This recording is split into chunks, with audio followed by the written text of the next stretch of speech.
কি ভাই, খালি কি ঘরে বসে থাকলে চলবো? এরকম প্রকৃতির মাঝে আসেন, শহর ছাড়ান, প্রকৃতির মাঝে আসেন, ঘুরে যান।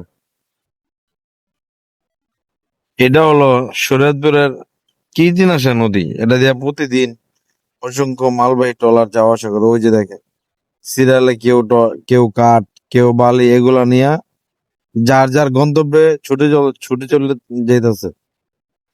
গ্রামের প্রকৃতি আসলে খুব সুন্দর।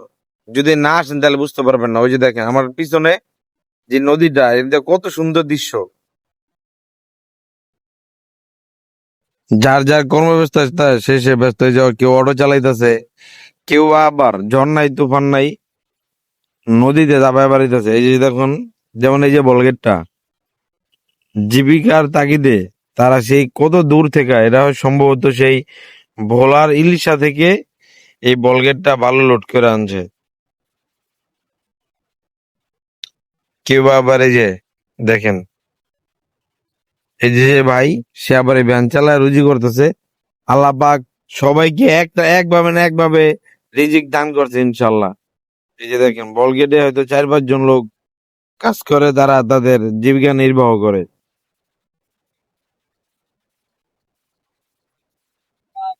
এখন কিন্তু সকাল, কিন্তু এমন মেঘ করছে হয়তো বা বৃষ্টি হইতে পারে। এই যে দেখেন, কিন্তু বৃষ্টি আসবে ঠিক আছে, সবে আল্লাহ তাআলার নিয়ামত। তবে একটা জিনিস দেখেন, প্রকৃতি কি সাজাচ্ছে, সবুজ শ্যামলিমা। এ শুধু গ্রামে আসলেই দেখা সম্ভব। যে যেখানেই থাকেন, সবাইরে দাওয়াত দিলাম, আসেন, শরীয়তপুর আসেন, একটু ঘুরা যান ভাই, প্রকৃতির স্বাদ নিয়ে যান, যা অন্য কিছুতে কখনো পাইবেন না।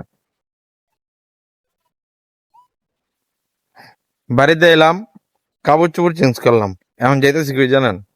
কামলা দিতে। কিছু হম্বাইল আছে, হম্বাইল আনতে হইব। দেখতে থাকেন। গ্রামে থাকলে তো নিজেকেও কাছে টুকটাক করাই লাগে।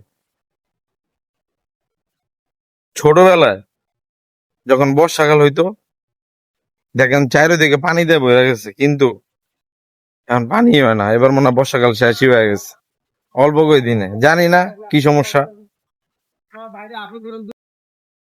কি আর কমু কন। মায়া ডাক দেয়া নিয়া গুণদের বলার দিয়ে একটু কাম করাইছে। দেখতেই তো পারতাছেন যে কি গাম পড়ছে। একটু সানি কাম না করতেই ঘামায় গেছি। আর বাপে যে 24 ঘন্টা পরিশ্রম করে, ওটা আমরা দেখতে পারি না।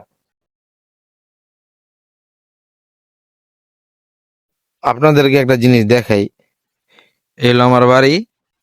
এই বাড়ির এই মোচরে মনে হয় 15 দিনের বেশি হয়েছে। এই যে ওই যে লোহার যে অ্যাঙ্গেল দেখতেছেন, এটা একটা গাড়ি, এই যে আফসা আফসা দেখা যেতেছে অবশ্য।